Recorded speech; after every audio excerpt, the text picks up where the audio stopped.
aku Ayu Fitria. Dan aku Kevin Dwi.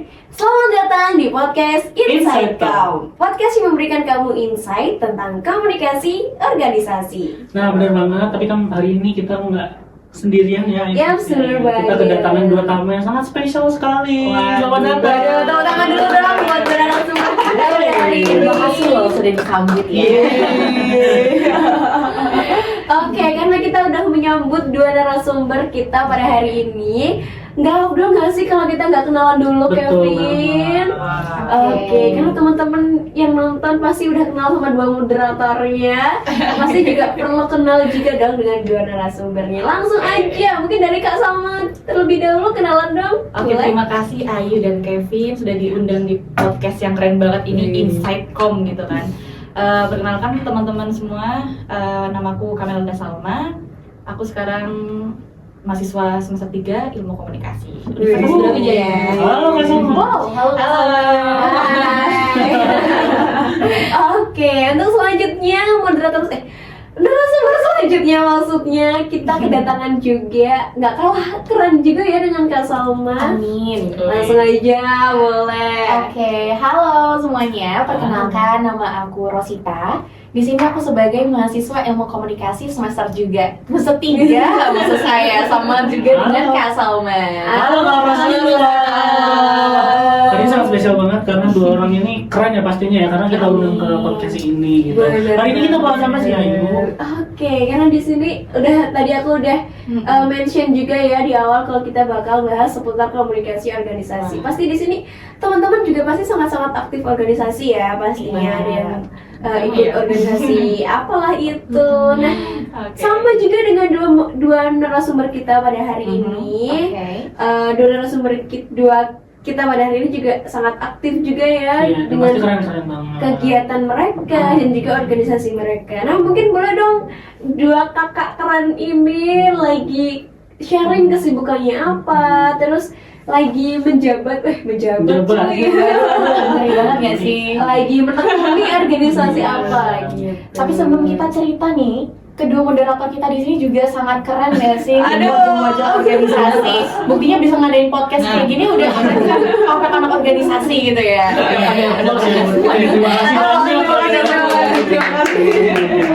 Oke, lanjut aja kita kenalan dulu tentang organisasi apa yang lagi kita tekuni. Mungkin dari aku dulu. Jadi di sini di tahun ini semester ini aku sedang menekuni menjadi staf ahli Departemen Pendidikan Forum Mahasiswa Peduli Inklusi Universitas Brawijaya. Wah, keren banget. Keren banget. Belum sih. Belum selesai guys. Belum dongnya, silakan dilanjut. Dan di semester ini aku juga menekuni sebuah organisasi yang juga merepet dikit lah ya ke bisnis dan juga dunia kerja. Dimana tahun ini aku baru merintis usaha kecil di bidang F&B, yang mana usahanya itu membuat rukis atau cookies dengan nama brandnya itu adalah Rukis gitu. Karena pada dasarnya emang aku suka baking gitu, jadi dan ada motivasi dari teman-teman aku, akhirnya aku memberanikan diri untuk membuka UMKM itu. Dan juga mungkin ini juga mau repet sedikit ke bisnis, bahwa di tahun ini aku juga kebetulan aku menjadi freelancer di salah satu event organizer di Kota Malang seperti itu. Kalau tahu apa nama event organisernya Kak? Boleh disebut nih? Boleh. Boleh ya. Jadi event organizernya namanya Pandawa 7 Organizer. Kalau kalian cari di Instagram Pandawa 7 Organizer, boleh di follow atau di like, komen dan juga share. Barangkali ada lowongan freelance juga. Gitu kan? Iya, boleh. Aku abis ini mau join deh. Kamu mau organisasinya? Oke, lanjut. Kalau Kak Salma nih gimana nih? Aku menganggur guys. Gak mungkin dong. Sama-sama kamu nih menganggur. Silakan sama apa sama? Jadi sebenarnya kalau misalkan di organisasi, aku tuh tergabung sekarang tuh di 2 organisasi ya teman-teman. Cuman ada satu yang paling aku fokuskan itu sekarang di digital kreatif Masjid Dari Tempatan gitu. Oke, nah di Masjid Dari Tempatan. Nah jadi dan ini kan periode kedua aku. Nah sebelumnya itu aku jadi anggota dan sekarang alhamdulillah sudah diberi kesempatan untuk menjadi ketua divisi multimedia seperti itu. Wah, jadi tadi udah tahu ya mereka itu kesibukannya apa sekarang dan itu keren-keren banget. Satunya Bener banget. Iya. Satunya owner. Owner. Satunya leader. kita cuma gak kalah keren loh. Makanya. Kita cuma gak kalah Iya, keren loh. kan aku tadi bilang ya, kalian tuh betul-betul organisasi banget gitu. Oh masa ya? Iya, benar kita kayak Iya. nggak sih? Makanya Kita organisasi apa kita switch dulu ya, kita jadi moderasi dulu. Oke, kafeteria di dekat sini. Kita sharing-sharing dikit ya, Boleh guys, tahu ya. kalian itu organisasinya Iya. itu apa aja sih pengalamannya? Mungkin pasti diceritain suka keren-keren. dukanya Oh, gitu. boleh. Panjangan ya kayaknya ya, Singkat kayaknya saja, perkenalannya aja ya. Singkat saja. Oke, Dari mungkin aku dari dulu. aku ya. Jadi teman-teman aku kan dari SMA itu udah menekuni bidang broadcasting gitu Wah, ya. kelihatan banget sih ya. Kelihatan banget sih. Jadi cara ngomongnya ya. Betul banget. Udah ya. Aku lanjut ya. Lanjut. Nah, di kuliah ini aku ikut organisasi namanya Semelan Radio. Jadi selain jadi announcer radio di Semelan itu juga kayak yang berorganisasi gitu ya. Jadi kayak bekerja dalam tim, terus mengurus sebuah event kayak gitu. Jadi ya lumayan suka dukanya kerasa ya saya. Announcer dan juga fungsionaris Yes. dalam organisasi. Terus kalau Kak Kevin nih? Oke, sebelumnya aku mau ngasih tahu Seven Line itu salah satu LSO yang keren banget di ya keren banget makanya Iya. ayo keren banget. Coba gimana tagline-nya Semelan Radio. Jangan lupa ya teman-teman dengerin. Aku masih siaran gitu ya. Oke kan. Kalau Keren banget. Kevin nih sekarang. Kevin. Kalau aku sebenarnya udah lama tidak berorganisasi guys, tapi kemarin yang paling berkesan banget tuh aku sempat menjadi ketua divisi media planner untuk Wow. Daun Muda Mix Event Apa itu? Organizer. Wow, Di tahun event 2023. organizer. Iya, sama Keren, seperti keren, itu sih. keren. KMLS juga ya divisi. Iya, ada media planner itu sebenarnya divisi yang sama aja kayak PDD. Dan itu sama Makanya buka PDD udah. Oh iya, makanya. Dan emang kebetulan kalau sama dengan Kak sama Fitria ini, kalau aku dari SMA itu udah menekuni di bidang desain, jadi emang udah makananku sehari-hari. Jadi sekali PDD Makanan selamanya sehari-hari. PDD gitu. Aduh. Nah, cuma aku harus bereksplor ya. Oke, mungkin setelah kita sharing keren-keren banget di organisasinya, kita kan pasti dalam berorganisasi itu pasti punya goals ya. Yes. Dan setiap goals itu kan pasti pengen kita capai dan keinginan itu adalah sebuah motivasi. Benar. Betul. Ada nggak sih? Aku pengen tahu dari Kak Salma dan Kak Rosita ini ada nggak motivasi utama yang bikin kalian tuh kayak, oh aku harus Yes, berorganisasi, aku Ada harus dong. ikut ini, aku harus menjadi owner, aku harus ini, bisa diceritain. Motivasi terbesarnya Iya, mungkin. diceritain dong. Oke, dari siapa Dari dulu? siapa dulu? Rosita dulu dah. Dari Iya udah oke. Dari aku sendiri, ini balik lagi ke tujuan hidup sih. Tujuan hidup. Udah ngomongin hidup. Bukan expert ya, ini kita pasti Iya. sama-sama belajar. Iya. Jadi kalau dari preferensi aku pribadi, tujuan hidup aku, terutama yang masih peralihan dari remaja ke dewasa ini, aku motivasi, tujuan dan prioritas utama adalah pengembangan diri. Kenapa pengembangan diri itu? Karena ketika kita dewasa nanti, kita terbatas untuk melakukan hal-hal Iya, tertentu. Benar. Jadi selagi kita Benar. remaja, Iya, selagi kita selagi masih bisa. muda, betul, cobalah berbagai hal seperti itu.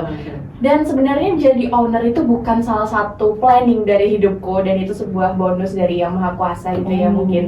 Jadi lebih ke jalani aja dulu, tapi kamu juga jangan takut untuk mengambil resiko dalam hidupmu. Itu sih. Aduh keren banget, Kak Rosita ini autentik banget guys. Iya, udah. Autentik banget. Kelihatan Aku banget suka. hidupnya terplanning. Iya, gitu. benar. Dan dapat hadiah dari Tuhan, jadi kamu Jangan kayak gitu ya. Selanjutnya, ini nggak kalah keren. Ini nggak kalah keren banget. Nggak kalah keren. Boleh ceritain Salma, motivasi utamanya. Motivasi utama ya teman-teman. Aku tuh dari dulu sebelum jadi mahasiswa itu kan aku dulu pesantren gitu kan. Jadi mungkin Masya Allah. masih terbawa ya aura-aura santrinya, aura-aura pesantren Oh, masih terbawa gitu. Aura santri. Iya, harus jadikannya Bener nggak ini? berhasil. Benar, iya berarti berhasil loh. Ya Allah, amin ya. Nah, terus aku tuh mencari organisasi yang memang apa ya bisa membawa aku ke lingkungan yang lebih baik kayak gitu. Karena kan keren. ya lingkungan sekarang itu serem gitu loh. Iya. Ya, mungkin teman-teman udah tahu sendiri ya. Iya. Ini ya kembali lagi ke prinsip hidup ya kayak Rosita Iya. juga gitu. Ya masing-masing dari kita punya prinsip gitu. Nah, dan prinsipku itu aku pingin selalu berada di lingkungan yang baik gitu. Makanya aku cari organisasi yang memang bisa gitu menjaga aku dari lingkungan-lingkungan yang kurang baik seperti itu. Nah, salah satunya aku bergabung di ini organisasi Masjid Raden Patah itu tadi gitu. Dan Oke. aku ngerasa kayak di situ tuh apa ya, kayak family banget lah, karena mungkin aku udah di pondok ya, jadi terus aku masuk ke sana itu jadinya kayak nyaman aja gitu, kayak kembali ke pondok lagi gitu. Jadi mungkin itu motivasi utama aku untuk terus berada di organisasi itu, kayak gitu sih. Oh, oke. Wow, Masya Allah, tabarakallah, sungguh mulia sekali. Keren banget. Dan semuanya ternyata motivasinya sama, yaitu di Iya. lingkungan yang positif. Dan tergantung dengan prinsip Iya. hidup kita Sangat masing-masing autentik kan sih. tuh. Iya. Dunia Tapi itu. sekarang secara tidak langsung ya, kita kalau ikut organisasi itu emang ngikut gitu loh, semisal Terbawa. bener banget. Kalau emang itu organisasi yang positif, kita juga ikutan positif juga. Amin, amin, amin. Amin. Oke. Oke, karena tadi kan sudah sharing motivasi, singkat, ya. Tentang motivasi kakak dua ini mengikuti organisasi. Nah, pastinya di dalam organisasi itu kan punya budaya kerja masing-masing gitu ya. Benar, Nah, benar, tadi kan benar, di benar. Karosnya juga udah jelasin ikut terlibat. Waduh, iya, Ya, betul. terus Formapi juga, terus Kak Salma juga MRP ya. Iya, MRP, Jadi Mas. ya, ketua divisi di MRP ya. Nah, gimana sih mungkin bisa sharing sedikit tentang ke organisasi yang sedang ditekuni, budayanya Boleh. kayak gimana? Terus apakah budaya itu mempengaruhi diri kalian masing-masing atau gimana? Mungkin bisa di-sharingkan. Mungkin dari Kak Oke. Salma dulu. Oke, boleh dari Kak Salma dulu. Budaya yang ada di organisasi masjid ya, namanya juga masjid gitu kan. Jadi mau gak mau kita itu laki-laki dan perempuan itu ada batasnya, kayak punya batasan lah kayak gitu. Iya. Terutama mungkin kita kan kalau dalam Islam ya nggak boleh menyentuh yang bukan mahramnya kayak gitu kan. Jadi itu tuh kayak bener-bener sangat ini sih, jadi patokan apa sih, kayak bener-bener udah jadi patokan utama lah, kayak itu udah Fundamental ya, batasan fundamental. fundamentalnya itu yaitu interaksi antara lawan jenis kayak gitu. Jadi kita tuh nggak biasa untuk skinship gitu, emang nggak boleh gitu, kayak bener-bener. Dan sejauh ini kayak nggak ada sih kayak yang skinship gitu. Dan ya itu tadi interaksi, terus juga kalau di MRP sendiri tuh ya setiap malam Jumat itu ada Al-Kafian bareng. Nah, ini Masya Allah. jadi ada Al-Kafian bareng, jadi kita ini ya sunnah ya untuk membaca Al-Kafi di malam Jumat itu. Gitu sih. Oke, jadi- yang paling unik sih menurutku. Jadi lebih ke ini Iya. namanya Masjid Raden Patah ya, Iya, pasti iya, ya. benar, Lebih ke masjid. Islam Iya. gimana ya? mengikuti norma Islam itu sendiri. Iya, sunnah. Iya. Tapi aku mau tanya dong. Oh iya, boleh. Boleh. Aku tanya dong, Iya. kan itu kan membatasi skinship, sedangkan Yes. di organisasi itu campur antara laki Iya, dan perempuan. benar banget. Dan juga Iya. kita harus ini kerjasamanya yang penting, nggak membedakan benar, antara benar. laki-laki dengan Yes, perempuan itu iya, yang juga, menurut iya. aku ya. Mm-mm. Sedangkan di Masjid Raden Patah ini sendiri gimana dong kalau menyikapi hal itu? Nah, kita tuh kerja itu tetap bareng-bareng, kayak cowok cewek tetap kerja bareng gitu. Cuman kalau misalkan ya itu misalkan kita ada yang butuh ini, jadi kayak agak pelan-pelan Agak gitu, ada kayak- boundariesnya. agak boundariesnya tuh kelihatan banget. Jadi kayak misalkan tolong dong ini, tapi misalkan mau ngasih barang itu kayak bener-bener gitu kan, takut ujung gitu takut ya. skinship kayak gitu. Iya, paham. Terus juga Iya. visi misi utama di MRP itu kan kayak pelayanan pada jamaah gitu ya. Jadi kayak gimana pun kita juga harus mengutamakan jamaah kayak gitu. Jadi misalkan dalam hal fasilitas kayak misalkan kamar mandi itu kita harus mengutamakan jamaah daripada diri kita sendiri, seperti itu sih. Oke, tapi dari Kak Salma pribadi nih menyadari atau memahami nggak budaya seperti itu, atau mungkin ada sesuatu yang kok gini sih, kan kita kan organisasi, ada pikiran kayak gitu Ini gitu. mungkin karena aku dulunya pesantren juga ya, karena jadi aku udah terbiasa dengan budaya itu, makanya aku di organisasi ini tuh kayak lebih nyaman gitu, karena oh ini kayak budaya aku sebelumnya, Iya, kayak gitu. yang lebih ke ya udah sejalan aja. Sejalan aja gitu. Ya mungkin kalau ada sih ya dari teman-temanku yang mungkin agak culture shock gitu ya, kayak oh ternyata di masjid nggak boleh gini ya, oh ternyata pakaiannya harus kayak gini ya, ada juga yang seperti itu. Cuman kalau dari aku sendiri itu karena udah terbiasa dari pondok sih kayaknya.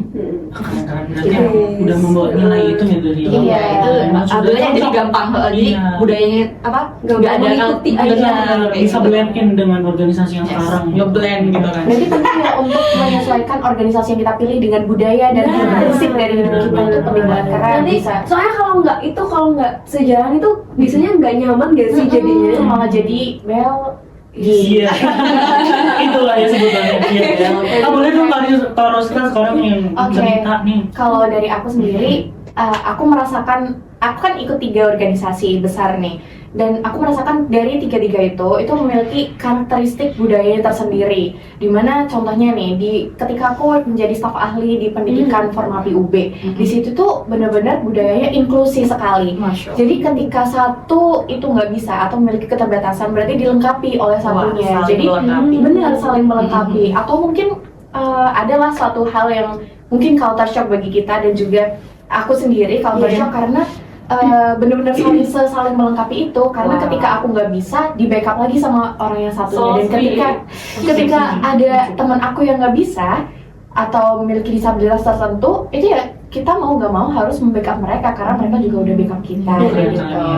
Sedangkan kalau di Ruki sendiri, karena dari organisasi itu aku merekrut orang-orang dan juga teman-teman sendiri aku dari teman-teman, jadi budayanya itu friendship seperti itu. Jadi kita menjalankan bisnisnya adalah sebagai friendship. Minusnya adalah ketika mungkin karena kita masih remaja, kita masih belajar juga, ketika kita ingin menerapkan profesionalitas, itu kayak kadang ada rasa sungkan gak ya, terkesan kayak gitu. Jadi kalau misalnya ada konflik gitu, waduh ini gimana pertemanan kita, jadi sebisa mungkin menghindari konflik di situ Daripada pertemanan yang dikorbankan gitu. Iya, daripada pertemanan dikorbankan, betul banget.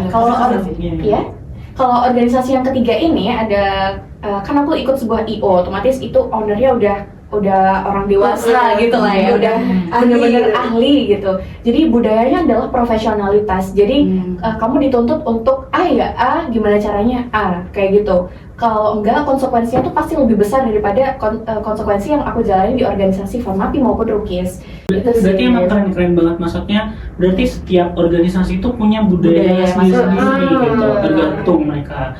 Nah, ngomongin kerjaan ya, tadi budaya kerja, sekarang ngomongin kerjaan. Pasti kan kalau di organisasi itu nggak mungkin semuanya tuh mulus-mulus aja, pasti ada ups and downs ya namanya. Ada nggak sih di pengalaman organisasi kalian tuh yang mengalami masa krisis? Krisis. Iya.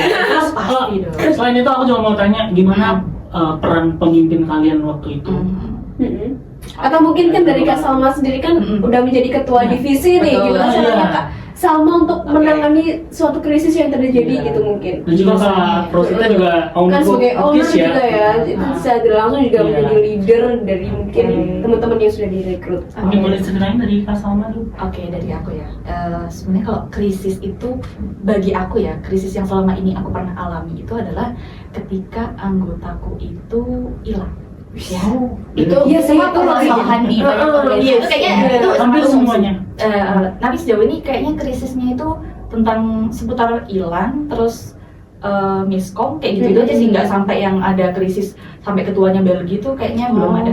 Dan jangan ada gitu. Dan alhamdulillah sebagai ketua aku juga tidak Belgi ya, alhamdulillah. Aku amanah gitu ya. Terus jadi ketika ini ya cara aku menanggulangi krisis ini gitu.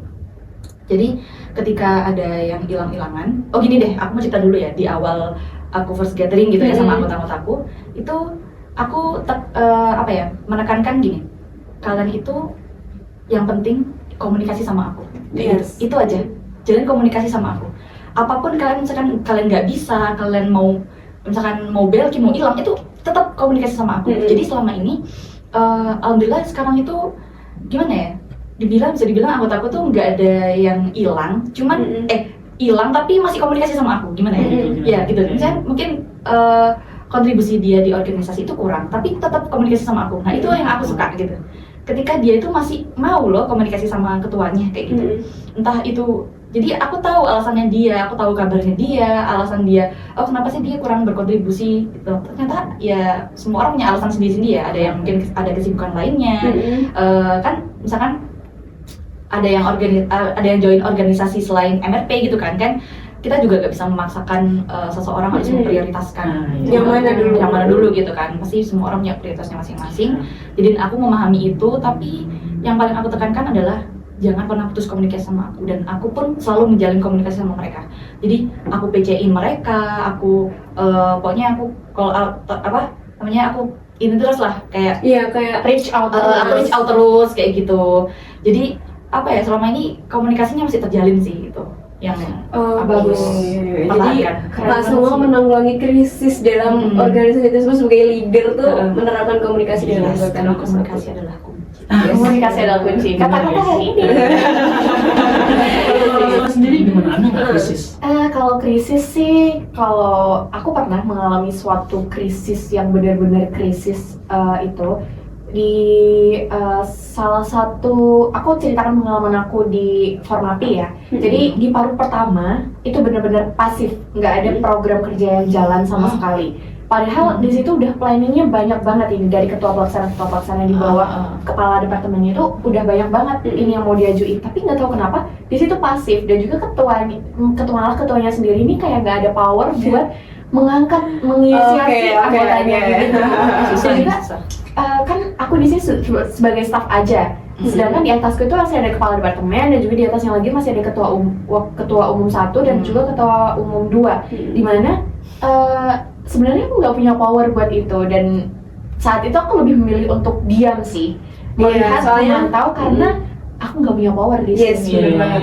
Tapi kalau misalnya aku lihat sekarang kilas balik gitu ya, sebenarnya kalau menyalahkan internal, emang itu benar-benar salah internal, karena nggak tahu kenapa. Karena ini mungkin UKM yang skalanya besar gitu ya, Iya, berbagai fakultas, se-UB ya? iya se-UB, jadi susah untuk nge-reach out anak-anaknya. Jadi mungkin itu kayak kesulitan dan krisis dalam organisasi yang sebenarnya berhasil ditanganinya baru paruh kedua kayak gitu sih. Kalau dari aku. Oke, karena tadi udah ngomongin soal krisis yang terjadi dan kurang lebih jawabannya sama ya, tentang komunikasi lah, terus anaknya yang hilang lah, itu kan otomatis putus komunikasi kan. Nah, gimana sih caranya dari Kak Salma dan Kak Rosita ini menerapkan komunikasi yang baik gitu? Maksudnya komunikasi yang efektif sehingga kerjanya tuh lancar, atau Apalagi bisa di sini kalian sebagai pemimpin. iya sebagai leader, atau mungkin bisa diceritakan juga, bisa sharing juga pas kakak ini pas menjadi anggota gitu. Jadi Iya. ada POV-nya kakak sebagai pemimpin dan juga ada POV-nya sebagai anggota gitu. Oke, mungkin dulu dari Kak Rosita dulu. Kalau komunikasi aku sebagai pemimpin yang aku terapkan biasanya di Rukis gitu ya, karena budaya kerjanya adalah friendly, friendship seperti itu. Jadi ya gampang aja sebenarnya kita komunikasinya, asal hubungan kita tuh berjalan dengan baik. Oke, yang penting dikomunikasikan gitu Yang ya. penting dikomunikasikan. Dan juga kalau kita minta tolong itu harus sesuai dengan job desk yang di awal. Jadi misal si A job desk-nya adalah marketing gini, yang si B adalah graphic design. Jadi ya udah sih, kalau misalnya aku mau minta marketing ataupun aku minta asisten untuk baking gitu, biasanya aku sih ke si A. Kalau misalnya aku minta untuk aktifin sosial media dan lain sebagainya, itu ke si B. Jadi harus sesuai dengan job desk-nya yang telah disepakati masing-masing di awal masing-masing, seperti itu, biar dia nggak merasa ini bukan tugasku kok disuruh aku. Oke, kita teman tapi kan ini bukan tugasku. Iya. Kita tetap ada profesionalitas di situ. Terus kalau POV aku sebagai anggota, seharusnya yang waktu itu yang dari format yang aku ceritain, seharusnya meskipun internalnya itu jelek, kan mereka di situ terdiri dari kepala departemen. Nah, harusnya di backup dong, dan ketua itu punya wakil kan. Nah, wakil itu seharusnya harus bisa membackup seperti itu. Jadi juga kayak sebenarnya di awal pentingnya untuk membangun bonding yang kuat dengan sesama anggota, kayak lebih sering kumpul atau lebih sering ngadain rapat itu penting. Karena permasalahan yang aku alami di Formapi sebagai aku anggota, aku merasakan kurangnya kumpul bareng, kurangnya bonding bareng sama fungsionaris yang lain. Akhirnya outputnya ke aku kayak, oh kita nggak dekat kok, oh aku manut aja gitu. Jadi kurang, nggak ada rasa tanggung jawab, rasa senasib seperjuangan gitu. Jadi pentingnya untuk bonding bareng itu penting banget di organisasi. Oke, mungkin tadi kan Kak Rosita juga pernah menyinggung ya, sempat menyinggung juga masalah yang apa freelance. Oh iya. Nah, itu kan lebih mengarah ke dunia kerja ya. Maksudnya kita kerja dalam tim tapi juga sedikit menyerempet juga di dunia kerja. Nah, gimana sih Kak komunikasinya di freelance yang harus jalannya, atau mungkin komunikasinya beda jauh dengan organisasi yang sudah pernah Kakak lakukan atau beda jauh, karena organisasi yang aku jalani selama ini adalah organisasi dengan orang-orang yang ada di dalamnya itu seumuran. Kalau ini aku untuk komunikasi dengan mereka, aku kan event organizer itu kan pelayanan gitu kan ya. Nah, kebetulan waktu itu aku pernah pengalaman menjadi tour leader untuk membawa rombongan dari perusahaan untuk family gathering ke Bali, ke Jogja, kayak gitu. Jadi ketika aku ada di bis, aku kan jadi tour leader, otomatis megang bis, terus mengkomunikasikan habis ini kita kemana Bapak Ibu. Nah itu kayak bener-bener harus ditata bener-bener bahasanya agar tidak salah paham persepsi dan juga mesti di perjalanan itu pasti ada molor-molor karena macet atau apa, padahal rundown yang dianggarkan itu sudah diperkirakan, tapi pasti ada hal yang di luar dugaan. Jadi ketika itu terjadi, kita harus bisa mengkomunikasikan itu dengan baik. Nggak tahu gimana caranya. Kalau waktu itu aku caranya adalah mohon maaf Bapak Ibu, mohon dimaklumi, agak ngeles-ngeles dikit gitu lah, kayak bilang aja macet atau bilang aja ini masih nunggu bis lainnya karena kita bareng-bareng ya, kita nggak mungkin ditinggal, jadi mohon pengertiannya seperti itu. Dan juga kayak kalau misal kita nerima komentar negatif, Mbak ini kok nggak berangkat, itu sering banget aku nerima kayak gitu, kayak ya udah abaikan aja. Sebenarnya kalau aku didengarkan terus keluar lagi aja kayak ya udah nggak ada kok yang ngomong kayak gitu, aman aja kok gitu. Tapi karena juga bagaimanapun mereka juga customer gitu. Iya, kita juga harus sabar. Iya, betul banget. Oke, dari Kak Salwa sendiri. Seperti yang dibilang teman Rosita tadi ya, bonding itu penting. Iya. Karena pengalamanku pas jadi anggota itu kayak waktu itu ketuaku kayak kurang ngajak kita bonding sih. Jadi aku ngerasa mungkin dan beberapa teman-teman juga ngerasa kurang in group, ngerasa apa ya? Oh, aku ada dalam organisasi ini loh, itu kurang gitu. Nah, kalau dari aku jadi pemimpin sendiri itu sekarang menurutku ya first impression tuh penting. Betul banget itu. First impression, makanya aku first gathering itu bener-bener tak tekenin semua nilai-nilai yang aku mau tanemin ke anggotaku. Jadi kayak yang tadi aku pertama komunikasi jangan pernah putus. Yang kedua aku tuh bener-bener waktu first gathering itu semua anggota aku suruh tulisin apa yang mereka suka, apa yang bikin mereka nggak suka, apa yang ya gitu bikin mereka nggak nyaman, dan love language mereka. Wow, sedetail itu. Betul. Kenapa? Karena love language ini gak cuma di hubungan romansa gitu. Jadi pertemanan juga. Yes, kita perlu tahu dong kayak teman kita itu love language-nya apa sih, biar kita tuh gak salah untuk memperlakukan dia. Teman kita tuh sama-sama bisa nyaman gitu. Nah, menurutku apa ya, untuk mengetahui tujuan dari anggota itu tuh penting juga kayak sebenarnya dia itu suka digimanain sih, tujuan dia masuk organisasi itu apa gitu. Ketika kita gagal untuk mewujudkan tujuan dia, kayak dia tuh ternyata kayaknya tujuanku di sini udah nggak ada deh. Misalnya kayak ketika dia ngerasa kayak gitu, nah di situ mungkin orang pada hilang biologi kayaknya ini organisasi udah nggak worth it buat aku kayak gitu. Nah makanya ketika pentingnya kita menyamakan tujuan dalam organisasi kayak gitu. Nah itu tugasnya leader gitu, untuk tetap meluruskan tujuan gitu, visi dan misi dari organisasi gitu. Nah ketika aku first gathering tadi kan aku minta mereka untuk nulisin love language, dan alhamdulillah sampai sekarang itu aku coba terapin ke mereka gitu kan. Coba terapin misalkan yang love language-nya word of affirmation, itu paling banyak tuh. Word of affirmation itu kayak bener-bener ketika aku ngerevisi, wah itu revisi itu kayak harus dengan bener-bener kata-kata yang wah udah bagus, kita puji dulu, kita hargai dulu hasil effortnya dia gitu kan. Ini udah bagus banget, sumpah bagus banget ini. Tapi kalau misalkan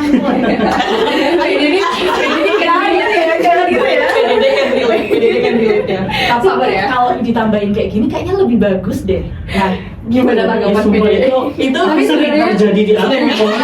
Dan aku baru sadar ternyata itu dia. Dimanapun sih, walaupun love language-nya nggak word affirmation juga aku kayak gitu tetap. Tapi itu cara kita biar lebih enak menyampaikannya dan enak diterima juga, dan membangun hubungan lebih baik gitu. Karena itu tujuannya ya. Iya, tujuannya itu. Jujur aku nggak suka direvisi, sama nggak sih? Siapa yang suka direvisi? Ya siapa yang suka ya?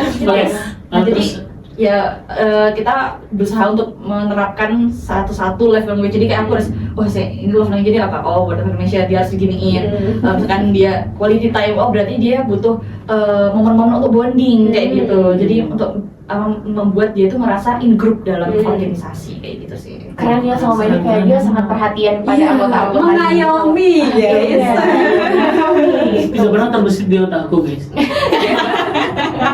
memahami love language orang lain ini insight baru sih. Insight baru. Kalau misalnya kita Kan ketemu insight orang dong. baru. Ini benar insight, beda insight. Oke, ini oke keren banget kan.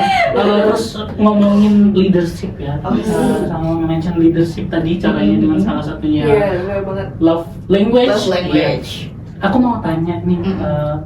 kalau kamu sebagai pemimpin mereka ya, dan Karosi juga sebagai owner, itu kan kalian maksudnya berinteraksi dengan anggota itu kan paling sering kan ya? Iya, pastinya. harusnya. Iya dong. Kalau misal suatu ketika, tapi amit-amit jangan sampai ya. Jangan Kalau sampai, misal jangan sampai. anggota kalian ada yang demotivasi, Ya, terus kemudian kayak gimana ya, kurang ada semangat gitu Iya, untuk iya, melakukan iya. pekerjaan Overwhelmed gitu ya. dan burnout mungkin karena Iya. tugasnya banyak, Betul. terus harus ngurusin organisasi. Iya, iya. Itu kalian sebagai pemimpin tuh bakal gimana? Step by step kalian Step untuk by menangani step, ya. masalah. Kalau dari aku sebagai owner, ini sudah pernah terjadi di dunia aku, dimana ketika itu aku nggak tahu kenapa aku ngerasa aku kerja sendiri dan kok kinerja anggota-anggotaku ini kayak kurang ya, mereka nggak sangat berkontribusi gitu. Ini sih. Gitu. Iya betul, dan ini sebenarnya karena ini bisnis juga, ini ngaruh ke gaji mereka. Dan sebenarnya saat itu kayak aku jadi mikir, kalau misalnya mereka kerja dengan porsi segini dan jam kerjanya segini dengan gaji yang seperti ini, aku harus memberikan mereka seperti apa, apresiasi seperti apa. Sedangkan aku merasa aku sangat effort banget, aku udah baking malam-malam, Iya. bahkan aku pulang kuliah kerja, bahkan aku baking sampai jam 1 Iya. kayak gitu. Akhirnya aku kayak diem dulu bentar, ini mereka sibuknya karena apa? Aku sebenarnya aku tipe yang silent treatment, tapi aku sudah mencoba untuk mengurangi hal itu. Tapi kemudian ketika aku silent, diem, aku ngamatin mereka tuh sebenarnya sibuk apa sih?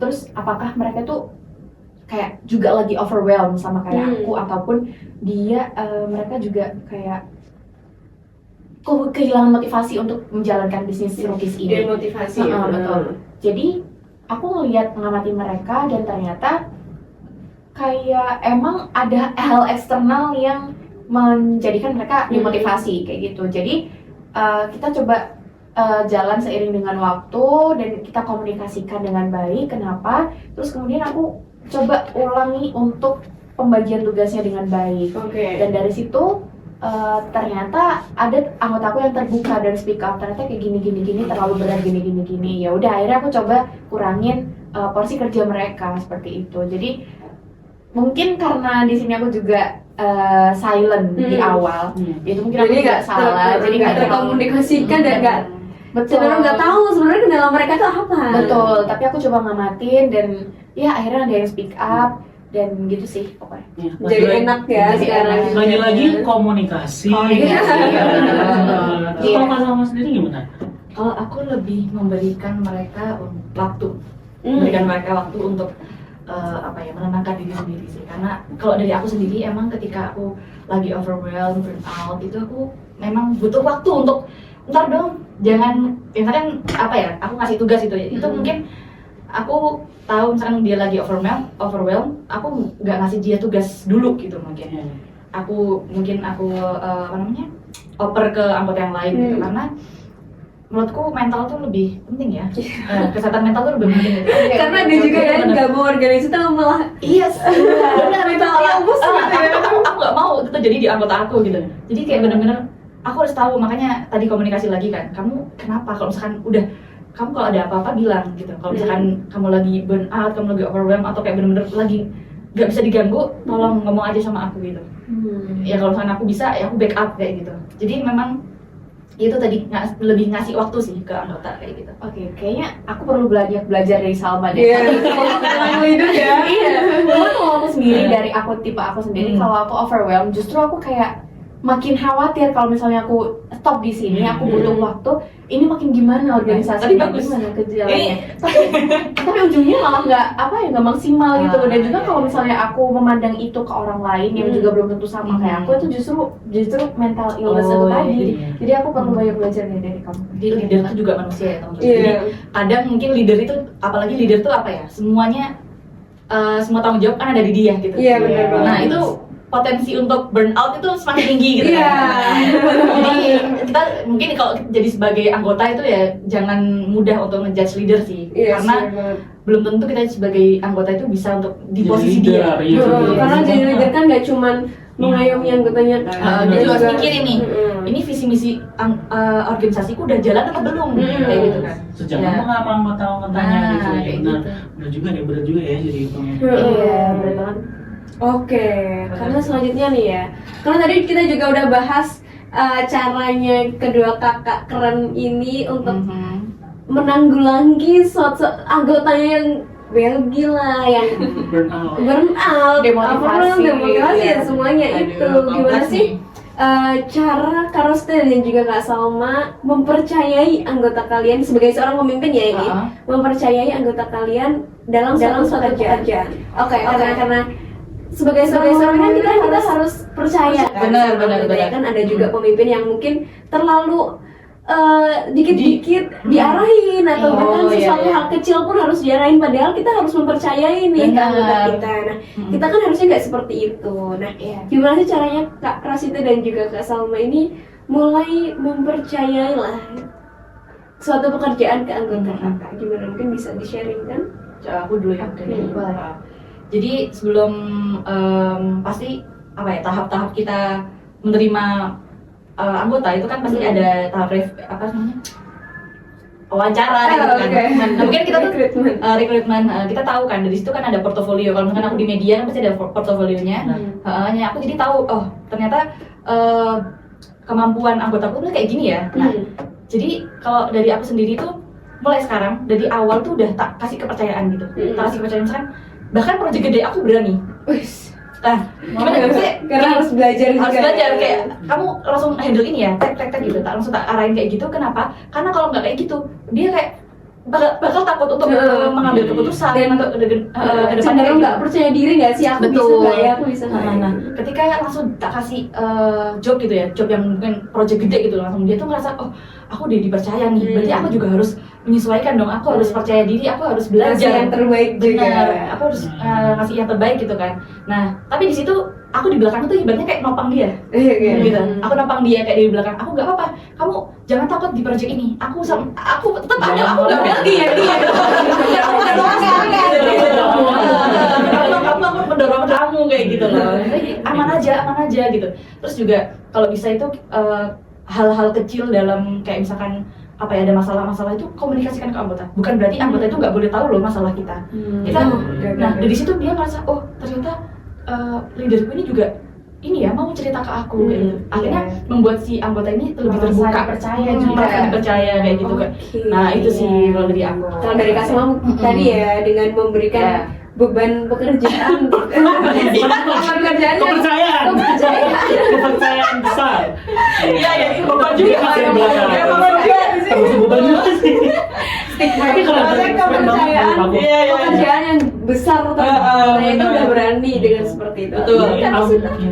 Kalau dari aku sama kurang lebih sama seperti Kak Salma ya, dan kepercayaan itu penting dan aku lebih nambahin gimana caranya kita bangun kepercayaan itu tadi first impression, citra yang baik, gimana caranya agar saling anggota itu bonding, balik lagi ke bonding karena bonding itu penting agar kita merasa in group, kita saling punya tanggung jawab, kita merasa ini tanggung jawab bersama kayak gitu. Dan aku mendapatkan ini sih kayak perbedaan gitu kalau dari organisasi kampus dan juga organisasi yang juga merepet-repet ke dunia kerja. Dimana kalau di dunia pekerjaan kita kerja di situ, kita tujuannya adalah untuk mendapatkan gaji. Nah, kalau dari aku sendiri, kenapa orang-orang di dunia pekerjaan itu lebih kayak mungkin bisa dibilang profesionalitasnya jalan tinggi dan juga mereka mungkin jarang belgi ya, jarang aku nemuin belgi gitu. Paling nggak belgi itu kayak dia merasa capek dan dia ngilang bentar, abis itu dia balik lagi pokoknya kayak gitu. Jadi mungkin dalam dunia pekerjaan ini ada kaitannya dengan gaji atau hal yang dia dapatkan gitu, karena itu juga terkait dengan kebutuhan dia gitu ya. Tapi kalau organisasi mungkin di kampus karena kita menjalannya tanpa upah ya, murni untuk pengembangan pribadi. Ya itu tadi benar kata Kak Salma, caranya adalah membangun kepercayaan kayak gitu. Dan cara leader untuk memberikan kepercayaan kepada anggotanya itu penting, dimana dengan kepercayaan itu anggota juga merasa dipercaya. Kalau misalnya leadernya dikit-dikit mengarahkan, dikit-dikit masih kayak dituntut untuk gini-gini, anggotanya jadi kayak lah gimana, nggak dibebaskan gitu, jadi kayak ya udah kerjain sendiri gitu.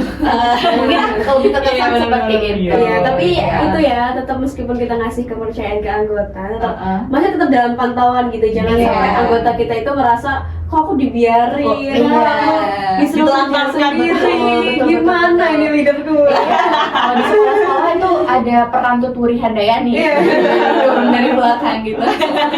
Ini juga tetap kerja dong. Iya, Dan bagiannya kan. Bagiannya masih aja udah. Jadi jangan judge leader ya guys, karena tanggung jawabnya berat kayak gitu.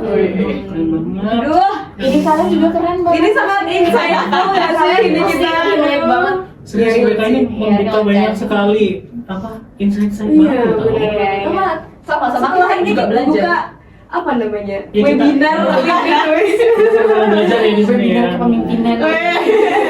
Amin. Gak apa solusinya dari semuanya? Komunikasi. Oke, apapun Balik itu lagi. di organisasi pasti ada up and down, ada tantangan tersendiri. Tapi sebenarnya yang menarik dalam organisasi itu tau, ada sesuatu yang nggak biasa-biasa aja, nggak mulus-mulus aja. Iya, Organisasi. Karena dari situ mungkin kita bisa belajar ya. Kak, ya. Dari problem solvingnya kita bisa Betul. mengembangkan diri lebih baik. Ya, bener banget. Keren banget. Oke, tadi merupakan pertanyaan terakhir dari kita berdua ya. Gak kerasa ya sih, udah berapa menit? Kurang nggak sih, butuh sehari nggak sih? Rasanya baru 15 menit. Kayaknya habis sesi ini kita ngobrol lagi. Kalau kita buat episode 2 Harus ada lagi. Ide bagus nih. Terima kasih juga.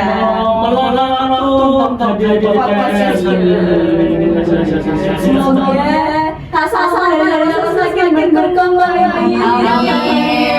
Bisa sambangkan diri buat kita baju ya. Jangan gitu macam-macam. Terima kasih. Dulu model-model aja. Saya juga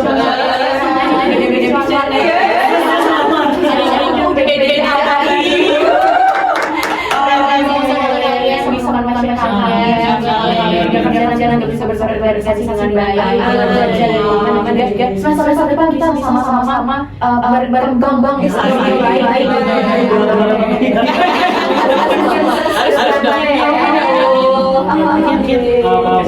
Bisa kita tutup. Gantikan ya. Bisa lanjutnya. Tadi pakai cicit cari ringan kan aku udah jadi semua buat keren. Oke, tutup Hari ini podcast